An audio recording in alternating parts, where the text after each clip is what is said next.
ನಮಸ್ಕಾರ, ನನ್ನ ಹೆಸರು ಬಸವರಾಜ್ ಜೆ ಬಿದನೂರು. ನಮ್ಮ ಯೂಟ್ಯೂಬ್ ಚಾನಲ್ ಬಂದು ಅಂಗವಿಕಲರ ಅಂತರಾಳ. ಇಲ್ಲಿವರೆಗೂ ಯಾರಾದರೂ ಹೊಸದಾಗಿದ್ದರೆ ದಯವಿಟ್ಟು ನಮ್ಮ ಚಾನಲ್ ಸಬ್ಸ್ಕ್ರೈಬ್ ಆಗಿರಿ, ಶೇರ್ ಮಾಡಿ, ಲೈಕ್ ಮಾಡಿ ಹಾಗೂ ಬೆಲ್ ಐಕಾನನ್ನು ಒತ್ತೋದು ಮರೆಯಬೇಡಿ. ಬಂಧುಗಳೇ, ಇವತ್ತಿನ ದಿನ ಮಹಾಶಿವರಾತ್ರಿಯ ಶುಭಾಶಯ ಕೋರಿ ವಿಡಿಯೋ ನಾವು ಈಗಾಗಲೇ ತಮಗೆಲ್ಲರಿಗೂ ಅರ್ಪಿಸಿದೆವು. ಅದರಂತೆ ಇವತ್ತು ವಿಶ್ವ ಮಹಿಳಾ ದಿನಾಚರಣೆ ಆಗಿರೋದ್ರಿಂದ ಇವತ್ತು ಮಹಿಳಾ ದಿನಾಚರಣೆಯ ಹಾರ್ದಿಕ ಶುಭಾಶಯಗಳನ್ನು ಕೋರುತ್ತಾ ನಮ್ಮ ಅಂಗವಿಕಲರ ಅಂತರಾಳ ಯೂಟ್ಯೂಬ್ ಚಾನಲ್ ಮೂಲಕ ಇವತ್ತಿನ ವಿಷಯ ತಮ್ಮ ಜೊತೆಗೆ ಹಂಚ್ಕೊಳ್ತಿದ್ದೀನಿ.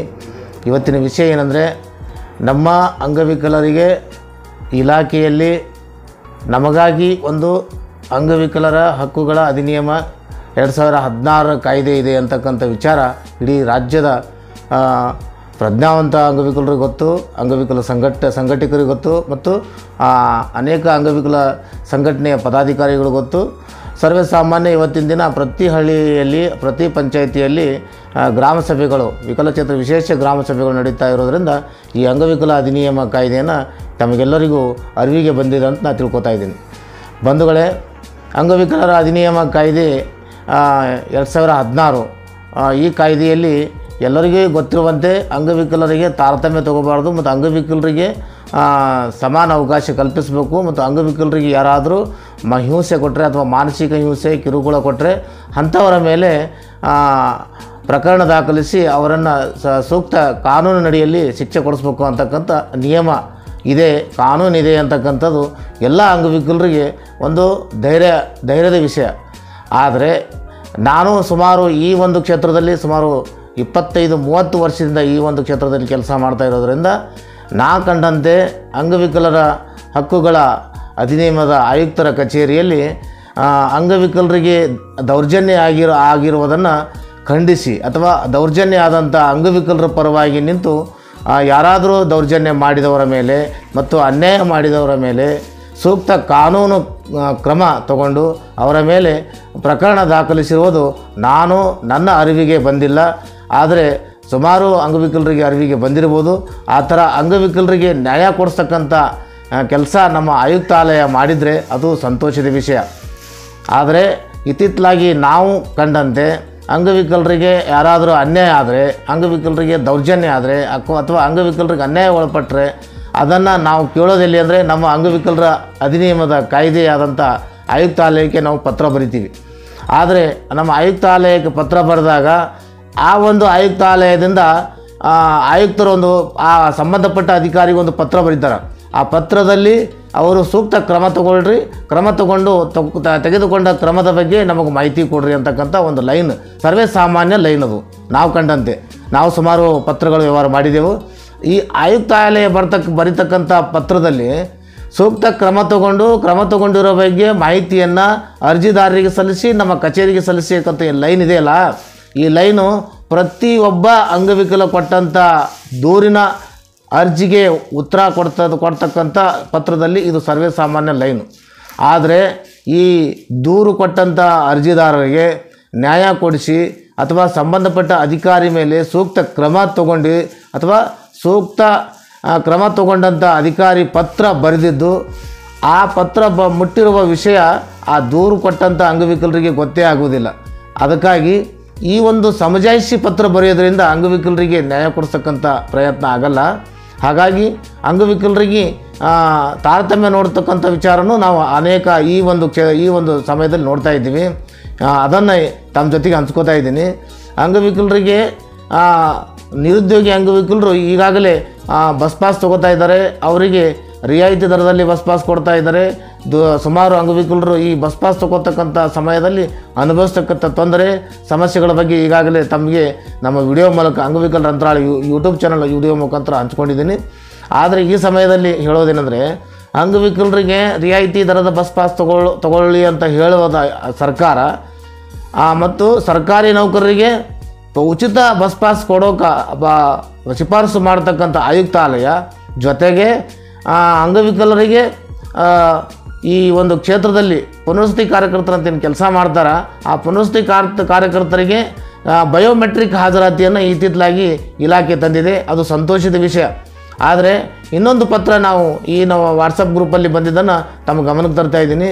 ಸರ್ಕಾರಿ ನೌಕರರಿಗೆ ಅಂಗವಿಕಲರಾಗಿದ್ದಲ್ಲಿ ಅವರಿಗೆ ಸಮಯದ ಒಳಗಡೆ ನಿಗದಿತ ಸಮಯದೊಳಗಡೆ ಕಚೇರಿಯಲ್ಲಿ ಹೋಗದೇ ಇದ್ದರೆ ಅವರಿಗೆ ಸಮಯಾವಕಾಶ ಸರ್ಕಾರ ಮಿದು ಸಮಯ ಅಂತ ಏನು ಅವಕಾಶ ಕೊಟ್ಟಿದೆ. ಆ ಪತ್ರ ತಮಗೆ ನಮ್ಮ ಸ್ಕ್ರೀನಲ್ಲಿ ಹಾಕ್ತೀವಿ.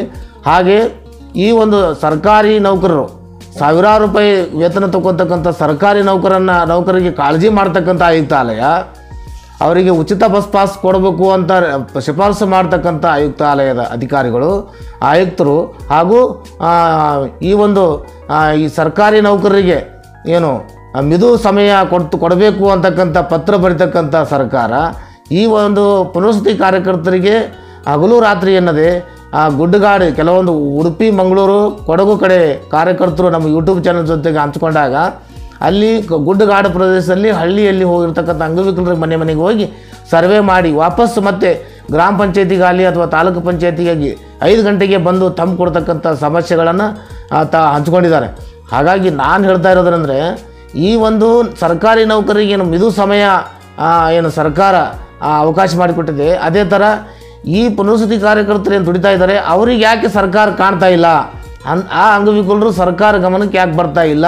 ಅವರು ಅಂಗವಿಕಲರೇ, ಜೊತೆಗೆ ನಿರುದ್ಯೋಗಿಯಾಗಿದ್ದು ದುಡ್ಡೇ ಆಗದೇ ಇರತಕ್ಕಂಥ ಅಂಗವಿಕಲರು ದುಡ್ಡು ಕಟ್ಟಿ ರಿಯಾಯಿತಿ ದರದಲ್ಲಿ ಬಸ್ ಪಾಸ್ ತಗೋತಕ್ಕಂಥ ಅಂಗವಿಕಲರ ಬಗ್ಗೆ ಕಾಳಜಿ ತಗೊಳ್ಳದೇ ಇರತಕ್ಕಂಥ ಆಯುಕ್ತಾಲಯ, ಸರ್ಕಾರಿ ನೌಕರರಿಗೆ ಉಚಿತ ಬಸ್ ಪಾಸ್ ಕೊಡಬೇಕು ಅಂತ ಶಿಫಾರಸು ಮಾಡ್ತಕ್ಕಂಥ ಆಯುಕ್ತಾಲಯ, ಈ ಒಂದು ಆಯುಕ್ತಾಲಯ ತಾರತಮ್ಯ ಮಾಡಬಾರ್ದು ಅಂತ ಹೇಳ್ತಕ್ಕಂಥ ಆಯುಕ್ತಾಲಯ, ಅಂಗವಿಕಲರ ಅಧಿನಿಯಮ ಆಯುಕ್ತಾಲಯ ಈ ತಾರತಮ್ಯ ಬಗ್ಗೆ ಯಾಕೆ ಸರ್ಕಾರಕ್ಕೆ ತಾವು ಬರ್ತಾ ಇಲ್ಲ, ತಾವು ತರ್ತಾ ಇಲ್ಲ? ತಾವು ಅಂಗವಿಕಲರಲ್ಲಿ ತಾರತಮ್ಯ ಮಾಡಿದ್ರೆ ಅಂಗವಿಕಲರು ನ್ಯಾಯ ಎಲ್ಲಿ ಕೇಳಬೇಕು? ಹಾಗಾಗಿ ಯಾರೇ ಅಂಗವಿಕಲರು ಆಯುಕ್ತಾಲಯಕ್ಕೆ ಪತ್ರ ಬರೆದ್ರೆ, ನಾವು ಸಹಿತ ಸುಮಾರು ಪತ್ರಗಳು ಬರೆದೀವಿ, ಆದರೆ ನಾವು ಕಂಡಂತೆ ಅದೇ ಲೈನು ಈ ಒಂದು ಪತ್ರದ ಕಳಿಸಿದ ಪತ್ರ ಸಂಬಂಧಪಟ್ಟ ಅರ್ಜಿದಾರರಿಗೆ ಸೂಕ್ತ ನಿಯಮಾನುಸಾರ ಕ್ರಮ ತಗೊಂಡು ತೆಗೆದುಕೊಂಡಂಥ ವರದಿ ನಮ್ಮ ಇಲಾಖೆಗೆ ಸಲ್ಲಿಸ್ರಿ ಅಂತ ಬರಿತೀರಿ. ಅದರಿಂದ ಬರೆದಂಥ ಅಧಿಕಾರಿ ಏನಾದರೂ ಅದರಿಂದ ಬಂದಂಥ ಪ್ರತಿಫಲ ಏನು? ಆ ಅಧಿಕಾರಿ ಆ ಅಂಗವಿಕಲರಿಗೆ ನ್ಯಾಯ ಕೊಟ್ಟಾನ ಅಥವಾ ಅಂಗವಿಕಲರಿಗೆ ಇಲಾಖೆ ಅಧಿಕಾರಿ ಸ್ಪಂದಿಸ್ಯಾನ ಅಂತಕ್ಕಂಥ ಪರಿಶೀಲನೆ ಮಾಡ್ತಕ್ಕಂಥ ಗೋಜಿಗೆ ಹೋಗೋದಿಲ್ಲ ಈ ಆಯುಕ್ತಾಲಯ ನಾ ಕಂಡಂತೆ.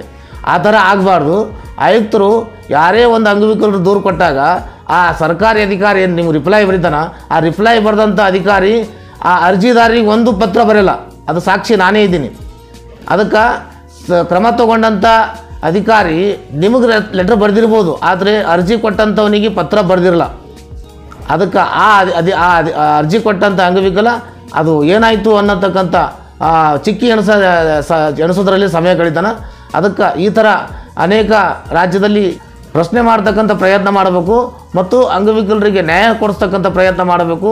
ಮತ್ತು ಅಂಗವಿಕಲರಿಗೆ ಈಗ ಚುನಾವಣೆಗಳು ಬರ್ತಾ ಇವೆ, ಅಂಗವಿಕಲರಿಗೆ ವ್ಯಂಗ್ಯ ಆಡ್ತಕ್ಕಂಥ ರಾಜಕೀಯ ಪ್ರಚಾರ ಭಾಷಣಗಳಲ್ಲಿ ಅದನ್ನು ಬಳಸದೇ ಇರುವ ಹಾಗೆ ತಾವು ಈಗಾಗಲೇ ಮುನ್ನೆಚ್ಚರಿಕೆ ಕ್ರಮವಾಗಿ ಸರ್ಕಾರಕ್ಕಾಗಲಿ ಚುನಾವಣೆ ಅಧಿಕಾರಿಗಳಿಗಾಗಲಿ ಪತ್ರ ಬರೀಬೇಕು.